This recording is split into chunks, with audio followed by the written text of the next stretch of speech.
వెతలు తీరును కృపలు దొరుకును సాటి లేనిది యేసుని నామం యేసునామమే మధురం మదిలో తలచిన ధన్యం యేసునామమే మధురం. ప్రభువు నందు ప్రియమైన దేవుని బిడ్డలారా, నేటి వాక్య ధ్యానం కొరకు ప్రార్థిద్దాం. ట్రిపుల్ ఈ గురించి చెబుతున్నాను వినండి. 15 దినాలు 2 పర్యాయాలు అనౌన్స్మెంట్ ఇచ్చిన తరువాత 3000 ప్యాంప్లెట్స్ డిస్ట్రిబ్యూట్ చేసిన తర్వాత ఎంజాయ్ ద ఇవాంజలికల్ ఈవినింగ్ అనే విమెన్స్ ప్రోగ్రామ్ నిన్నటి దినం ప్రారంభిస్తాము అని చెప్పగా ఒక్క విద్యార్థి, అది కూడా 1.5 hour లేట్ ప్రోగ్రామ్కి వచ్చారు. The way of success, the root of success is nothing but the failures. The sum of or the amount of failures, many failures leads to success. We have experienced one experience yesterday. ఇవాళ recording టైంకి పురుషులకు సంబంధించినటువంటి triple E programme రేపటి దినం announce చేస్తాను ఎంతమంది వచ్చారు అలాగే. విజయం ఎలా పొందాలి, how to tackle deal get success అనే దాన్ని ఆలోచించినప్పుడు how to manage the failure అనేది తెలుసుకోవటం అతి ప్రాముఖ్యం. The root of the success is to learn how to manage the failures. కనుక ట్రిపుల్ ఈ గురించి నేను ఎన్నోసార్లు చెప్పాను, మళ్ళీ ఇంకొకసారి చెబుతున్నాను. ఇది నేను చెబుతున్నంతసేపు ఈ పాంప్లెట్ డిస్ప్లే అవుతూనే ఉంది. ప్రతి ఇంటిలో 13 సంవత్సరాల నుండి 30 సంవత్సరాల వరకు వయసున్న వారు ఉన్నారు, స్త్రీలే కానీ పురుషులే కానీ. నైబర్స్లో ఉంటారు, చర్చిలో ఉంటారు, ఫ్రెండ్స్లో ఉంటారు, రిలేటివ్స్లో ఉంటారు.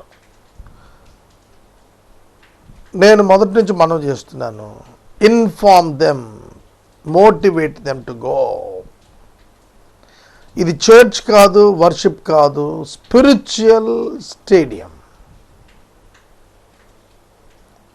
ఆ అభయహస్తం కూడా నేను సంఘాల మధ్య ఉంచాను. కనుక we're transparent and we're waiting for God given young people. దేవుడు మాకు ఇచ్చిన వారిని సిద్ధం చేస్తాం, దాని కొరకు ఆహ్వానం పలుకుతున్నాం. మహిళలకు ప్రతి శనివారం సాయంకాలం 6 నుండి 8, పురుషులకు ప్రతి ఆదివారం సాయంకాలం 6 నుండి 8, బెర్రాకా గృహము, వేదరాజ్ థియేటర్ దగ్గర, ప్రభా హాస్పిటల్ బ్యాక్ సైడ్. మీకు తెలిసిన యువకులను ప్రోత్సహించి పంపించండి. ప్రార్థన చేస్తాను.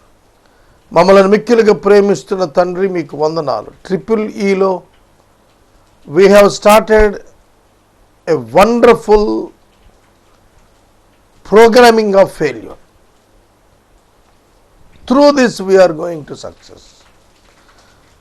We know and we learn how to fail to success, to get the success.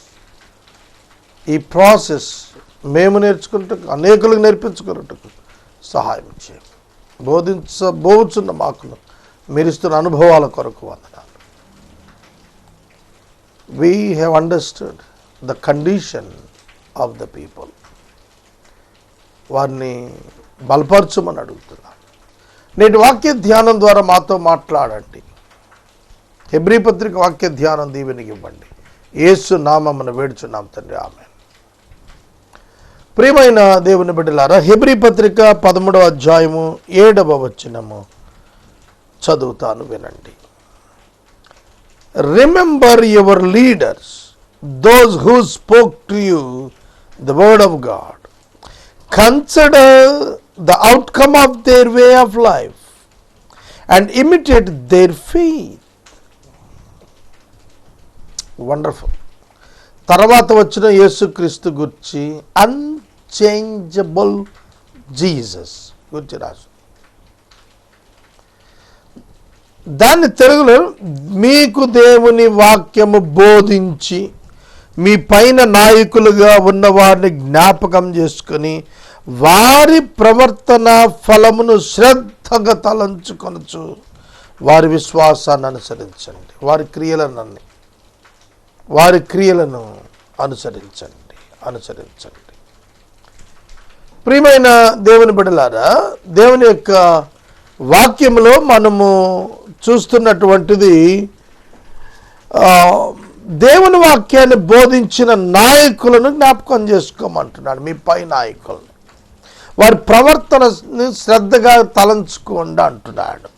వారి విశ్వాసాన్ని అనుసరించండి. 3 యాక్షన్స్ చెప్పాడు అక్కడ, 3 విషయాలు. ఒకటి, దేవుని వాక్యము మీకు బోధించిన నాయకులను జ్ఞాపకము చేసుకోనండి. ఒక మనిషి సక్సెస్ఫుల్ లీడర్ కావాలనంటే, ఒక మనిషి ఒక పరిపూర్ణమైన విశ్వాసిగా ఎదగాలి అనంటే, he needs 4 kinds of people. Number 1, a model. Number 2, a mentor. Number 3, a good companion, friend. Number 4, very good partner. కనుక ఏమి జ్ఞాపకం చేసుకోమంటున్నాడంటే, నాయకులు, మీ పైన నాయకులు ఎవరైతే యేసుక్రీస్తుని బోధించారో వారిని జ్ఞాపకం చేసుకోమంటాడు. కాబట్టి ఇక్కడ వాక్యము బోధించిన బోధకుల యొక్క personal and private and public life తరువాత కాలములో ఎవరు వాక్యం విన్నారో వారు తప్పక మననం చేసుకుంటారు, తలచుకుంటారు అని బోధకుడికి మొదట తెలియాలి.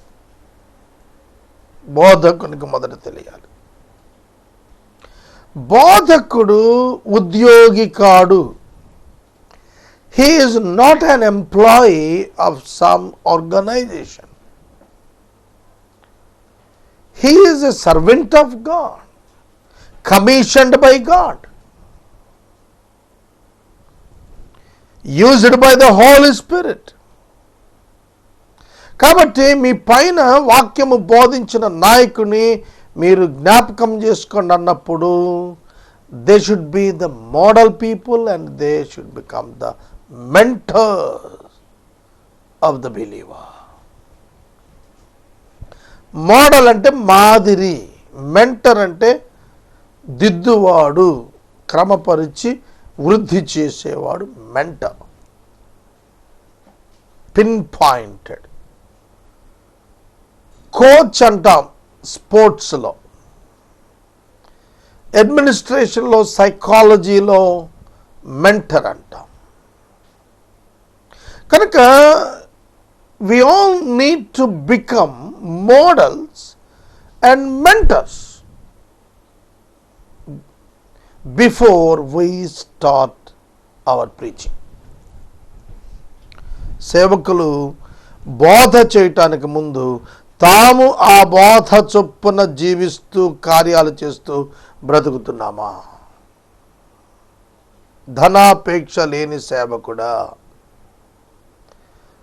లాభాపేక్ష ఆలోచించని సేవకుడా, తనకు లాభకరమైన వాటి మీద దృష్టి ఉంచేవాడా, ఉంచనటువంటి వాడా, భూ సంబంధమైన విషయాల పట్ల మనసున్నవాడా, పర సంబంధమైన వాటి పట్ల మనసున్నటువంటి వాడా? What are the priorities of a servant of God? అవి బోధకుడు చూసుకుని చేసిన బోధ ఉంటే, పౌలు గారు చెప్పినట్టుగా మీ పైన నాయకులు, మీకు వాక్యాన్ని బోధించినటువంటి మీ పైన నాయకులు, వారి ప్రవర్తన ఫలం, వారి విశ్వాసం.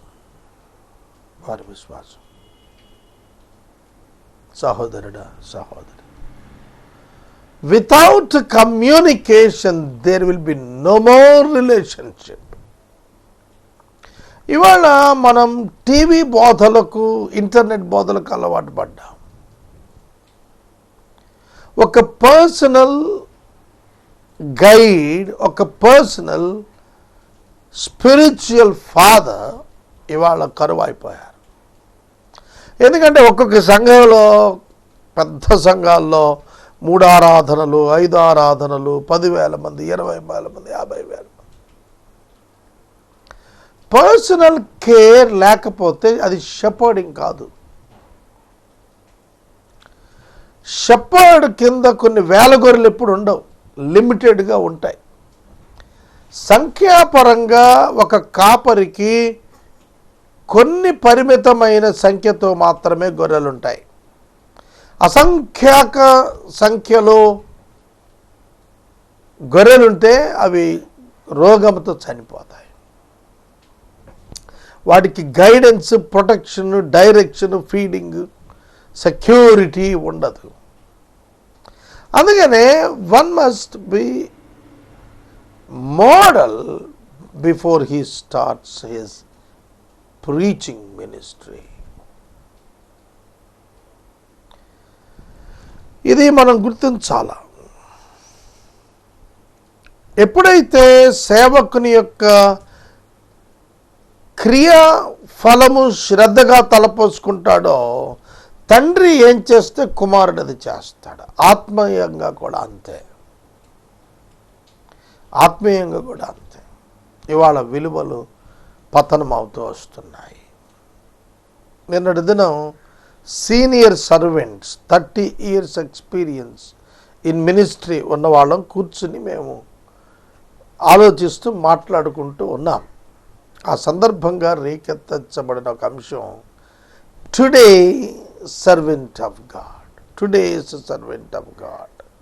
ఈ దినాలలోని యవన సేవకులు ఏ విధంగా ఉన్నారని ఒక చర్చ నడిచినప్పుడు, ఒక వాక్య ఉపదేశ కూడికలో 1 గంట కూర్చోబెట్టడం సాధ్యం కావటం లేదని మాట్లాడారు.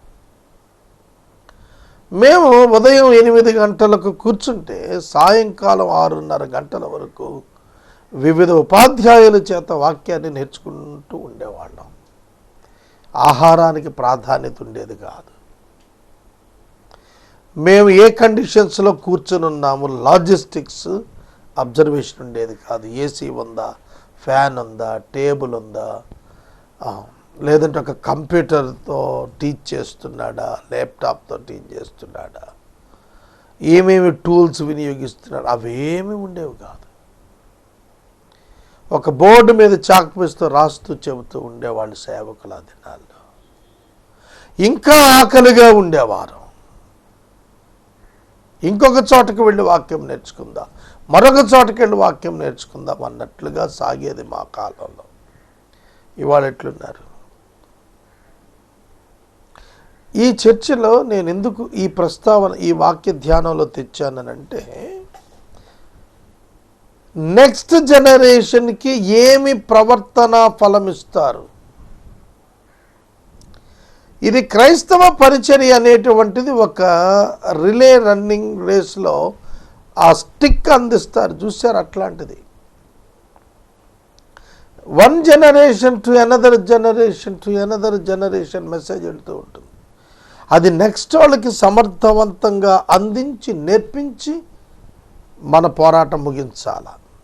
పౌలు తిమోతిని పర్ఫెక్ట్గా సిద్ధం చేసి అతనికి టీచింగ్ ఇచ్చి, అతనికి హెచ్చరికలు ఇచ్చి, అతనికి భవిష్యత్తును గురించిన జాగ్రత్తలు ఇచ్చి, ఒక పరిపూర్ణమైన సేవకునికి అతన్ని సిద్ధం చేసి తన యాత్ర ముగించాడు. తిమోతిని ఫుల్ ఫ్లెడ్జ్డ్గా సేవకు పంపించాడు, నాయకుడిగా అంగీకరించాడు. ఇవాళ ఏమీ లేవు. క్రైస్తవ నాయకత్వం మీద నిన్న TV5లో నిన్నటి మధ్యాహ్నం సాటర్డే ఆఫ్టర్ లంచ్ జరిగినటువంటి ఒక డిబేట్, క్రైస్తవ్యం, ఇది ఏమి క్రైస్తవ్యం అనే అంశాన వారి చర్చలో క్రైస్తవుల పైన అభిప్రాయాలు చాలా దారుణంగా ఉన్నాయి. క్రైస్తవుడు డిఫెండ్ చేయటంలో అన్బిబ్లికల్ కాన్సెప్ట్కి వెళ్ళి విఫలమయ్యాడు. సబ్జెక్ట్ ఏమిటంటే ఇండియా ఓడిపోవాలని ప్రార్థించాడట ఒక పాస్టర్. ఓపెన్గా దాని యొక్క వీడియో నాకు కూడా వచ్చింది, ఆంధ్ర అంతా అది సంచారం చేస్తుంది. ఫైనల్స్ మ్యాచ్ రోజున ప్రేయర్ ఉందట వాళ్ళకి. అందుకే ఫైనల్స్ మ్యాచ్లో ఇండియా ఉంటే ప్రేయర్కి రారని చెప్పి ఇండియా ఓడిపోవాలని ప్రార్థిస్తే ఈ పాస్టర్ అయ్యా దేవుడు విని దాన్ని ఓడగొట్టి సంఘాన్ని అక్కడ వాళ్ళు ఎన్ని మాటలు అన్నారు. ఏమి విధానం అది ప్రార్థనలో. కనుక ఆలోచన రహితమైనటువంటి సేవకత్వం వచ్చింది కనుకే ఆనాడు పౌలు చెప్పాడు, మీకు వాక్యము బోధించినటువంటి వారు, మీ పైన నాయకులుగా ఉన్నవారు చేసిన ప్రతిఫలం, పరిచర్య ప్రతిఫలం, ప్రవర్తన ప్రతిఫలం శ్రద్ధగా తలంచుకోండి. ఒక సీనియర్ దైవ సేవకుడు ఉన్నారు, 50 ఏళ్ళుగా సేవ చేస్తున్నాడు. ఆయన ఒక మాట చెప్పాడు, ఒక చోట డిస్క్వాలిఫై హిమ్ టు టీచ్ అన్నాడు. He is not qualified to teach. He is disqualified అన్నాడు. అంటే వాక్య బోధనకు అనర్హుడు అన్నాడు. వ్యభిచారములో ఉండి, అక్రమ బ్రతుకులో ఉండి వ్యభిచరించవద్దని బోధ చేస్తాడు. దొంగ అయి ఉండి ఫైనాన్షియల్ ఇంటెగ్రిటీ లేనివాడు దొంగతనం మానమని చెప్తా ఉంటాడు. ఇంకెక్కడ ఎదుగుద్ది సంఘం? కనుక దేవుడు తన మందను గురించి చాలా జాగ్రత్త పడుతుంటాడు. గురుగులు విత్తబడటం సాధారణమే. కనుక ఇక్కడ మనం గుర్తించాల్సినటువంటి ప్రాథమిక సత్యం ఏంటంటే, ఒక మోడల్, ఒక మెంటర్, ఒక character, faith based actions in mission. మీరు ఆ సంఘానికి చెందినవారా? మీ ఆధ్యాత్మిక తండ్రి ఎటువంటి వానికి ఉన్నాడు? ఆ పరిశీలనలో మీరు వారిని నిందించక ఈ విధానము చొప్పున ప్రవర్తనా ఫలం పౌలు గారు ఎందుకు చెప్పాడంటే, అపోస్టల్స్ టైం అది. ఇవాళ 27వ శతాబ్దం మాట అయితే చెప్పేవాడు కాదు ఈ మాట ఖచ్చితంగా. ఫస్ట్ సెంచరీలో ఎవరైతే వాక్యం బోధించడానికి జీవితాలు అర్పించి ముందుకు పోయారో వారంతా కూడా ప్రాణ త్యాగాలకు సిద్ధమైన వారు, ధన త్యాగానికి, అధికార త్యాగానికి సిద్ధపడినటువంటి వాళ్ళు. అందుకే అంత ఛాలెంజెస్గా ఈ మాట చెప్పాడు. ఇవాళ ఈ మాట చదివి ఈ సంస్థాపరమైన నాయకులు వెంబడించండి అని చెప్తే it will be a foolish statement అవుతుంది.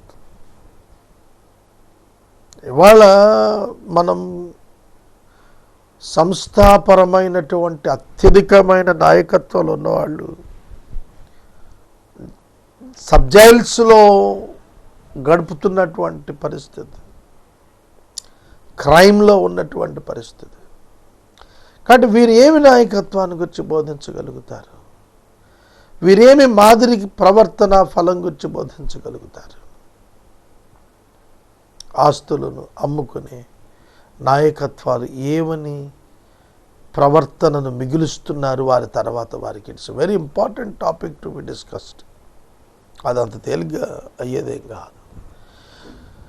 పౌలు ఆ రోజున చెప్పాడు. అందుకని ఆ రోజు ఉన్నారు మోడల్ పీపుల్, మెంటర్స్ ఉన్నారు, ఆ రోజున పార్ట్నర్స్ ఉన్నారు, మంచి అసోసియేట్స్ ఉన్నారు, స్పిరిచువల్ అసోసియేట్స్. అందుకే చెప్పాడు, వారి విశ్వాసాన్ని అనుసరించండి. విశ్వాసము దేవుడిచ్చేటువంటి మహాభాగ్యం. వారే విశ్వాసం కలిగి క్రియలు చేశారో అలాంటి క్రియలను మీరు కూడా చేయండి. దేవుడు ముందుగా మన కొరకు సిద్ధము చేసిన సత్క్రియలను చేయుటకే మనం ఈ లోకానికి పంపించబడ్డాము. కాబట్టి commit your self to the work of God. దేవుని పనికి నిన్ను నీవు సమర్పించుకోవాలి. 8వ వచనం, యేసుక్రీస్తు నిన్న నేడు ఒక్కటే రీతిగా ఉన్నాడు. అవును, యుగ యుగములకును ఒకటే రీతిగా ఉంటాడు. నిన్న పాస్ట్ టెన్స్, నేడు ప్రజెంట్ టెన్స్, రేపు ఫ్యూచర్ టెన్స్.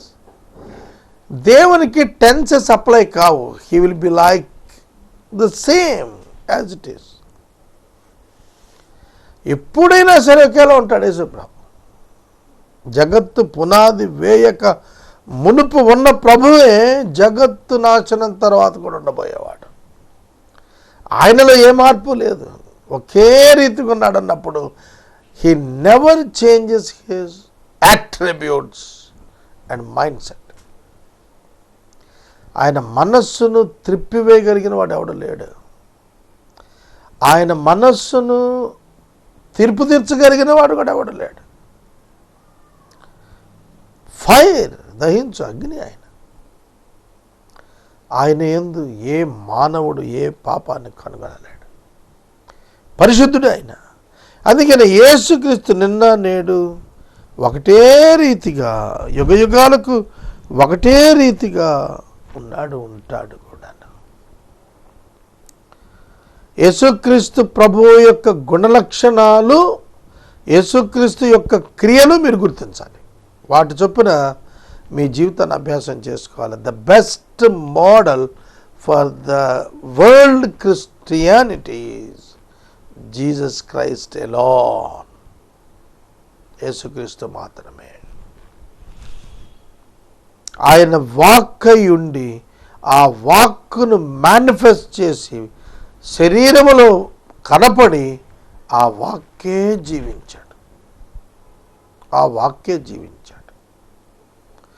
ఏమైతే చెప్పాడో అదే జీవితాన్ని ఆయన జీవించి నరుడిగా మన కనుల ఎదుట సిలువ భరించి వెళ్ళినట్లుగా బైబిల్ చెప్తుంది. యేసుక్రీస్తు ప్రభువులో మార్పు లేదు. యేసుక్రీస్తు ప్రభువు అదే కనికరము, అట్టి క్షమాపణ, అదే నీతి. He never compromised.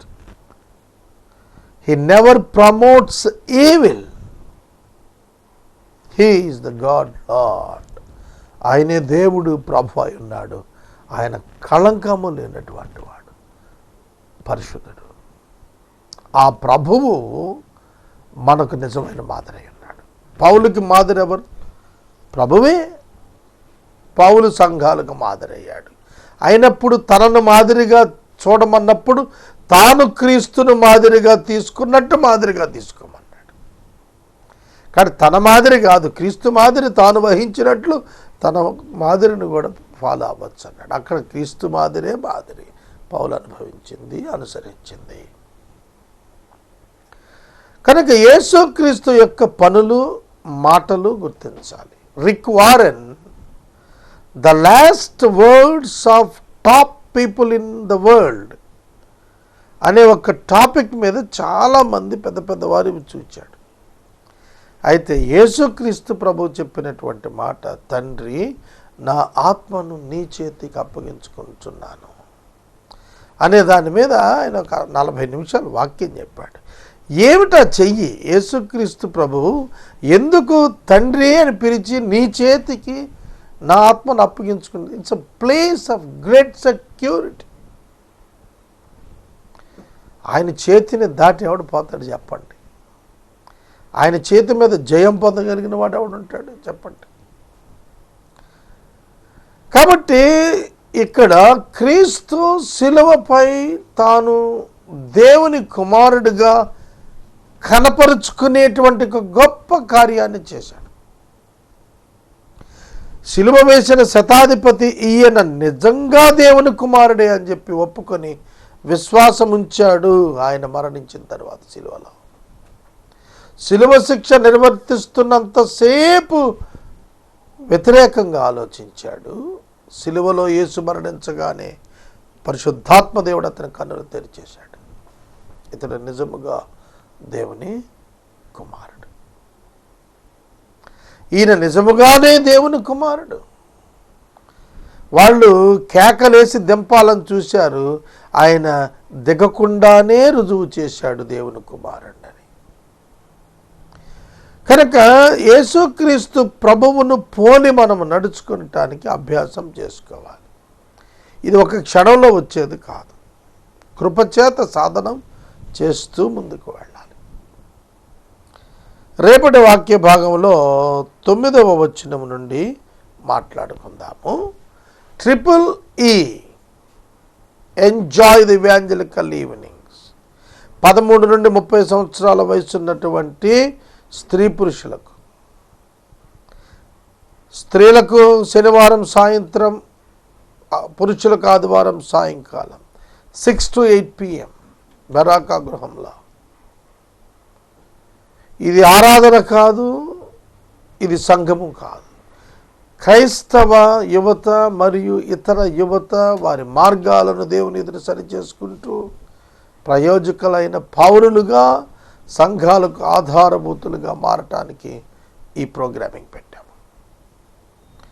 నేను చెప్పాను, పాస్టర్స్కి ఇచ్చిన లెటర్లో ప్రతి సంఘానికి దాని యువత ఉపయోగపడాలి, అదే ఈ కార్యక్రమం అని చెప్పి వ్రాసి మరీ ఇచ్చాం.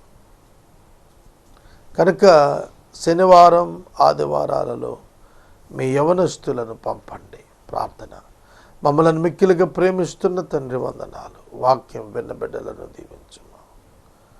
EEEని విజయవంతం చేసి అనేకులు ఆ స్థలములో వాక్యం వినే భాగ్యమేమో. ఘనత మహిమ ప్రభావాలు మీరు పొందండి. మా రక్షకుడైన యేసు నామమున వేడుచున్నాం తండ్రి. ఆమేన్. తండ్రి దేవుని ప్రేమ, కుమారుడైన యేసుక్రీస్తు వారి యొక్క కృప, పరిశుద్ధాత్మ దేవుని యొక్క అన్యోన్య సహవాసం సదాకాలం మనకందరికి తోడై ఉండునుగాక. ఆమేన్.